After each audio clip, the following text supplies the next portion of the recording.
Hi class, this is it, our first day of class for research. So I had a few things that I wanted to talk to you about, and I have my list so I don't forget what those are. So first, there is no right research question. My job is not to determine the best research question for your field, whether it's gerontology, education, or counseling. I know we have students in all of those programs. My job is to make sure that your question is a good question and matches the lit review and matches the methods that we're going to come up with. So what I mean by that is, don't necessarily ask me whether your question is right or good. Ask me instead whether or not your question can be answered the way that you are intending to research it. So a specific question is a good question. You want it to be a very laser-like, narrow question that focuses in on one thing.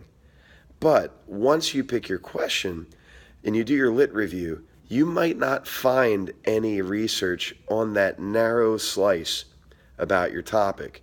Take, for example, teacher collaboration. Maybe I'm interested in third grade collaboration between ELA teachers. I might find a lot about elementary collaboration, but I might not find anything about ELA collaboration. So what I can do is two things. I can back up on my research and cast a wider net, and I can look for any ELA collaboration. Maybe there's high school collaboration, or maybe there's collegiate, or maybe there's Finnish teachers in Finland that collaborate about ELA. So I can broaden my net, but my question is still very specific in the third grade collaboration, and that's just an example. I want you to think about a qualitative and a quantitative way to ask what you're getting at, and then we can decide which one would be better. But here's the good news. You're not really doing this research. So be as thorough as you want to be. And I've had students that have been halfway through the course and they're like, I don't know how I'm going to get this done in 4 more weeks. Well, you're not. All we're doing is the proposal.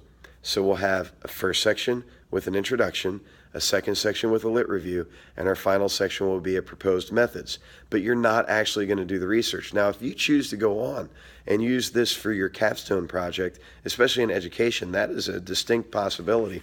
And I've actually had students go on and do that, and I've mentored those students because that's one of my other roles for the college.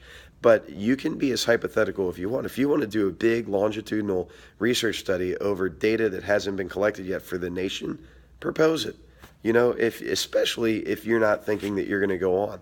Now, if you go on to get a PhD, maybe this could be a good starting point for you. I hope whatever you pick is worthwhile to you and is interesting, but I also hope that you can use it some other way in some other class. A couple other things. Our class is cyclical. So the very first thing that you're doing is going to be in the very last thing that we do. A lot of the posts that you make on the discussion board, a lot of your learning log entries, you're going to grab that text and plop it right in, and that's okay. It's going to give me multiple opportunities to give you feedback because we're going to do a lot of refining. Also, read my replies on the board to other people too. A lot of times we get into great discussions, and I'm hoping that you read what I write back and then also what's written back to me. That takes the place of actually being in a regular class. I get really happy when you reply to my reply. That makes me aware that you care about refining your thinking. You care about hearing from me. And I reply to just about everything to show you that I care about you.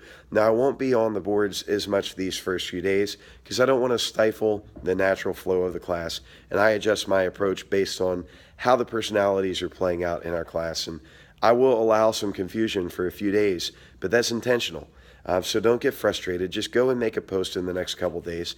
Get into the class, and then eventually I reply to just about everybody on everything. Toward the end of the course, I back off a little bit, but you will say, wow, that's a lot of replying. Do I expect you to do that much? No, I don't.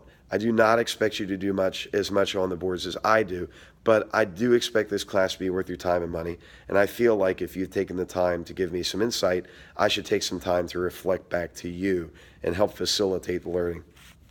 Now, last thing I'd like to say is get a good question.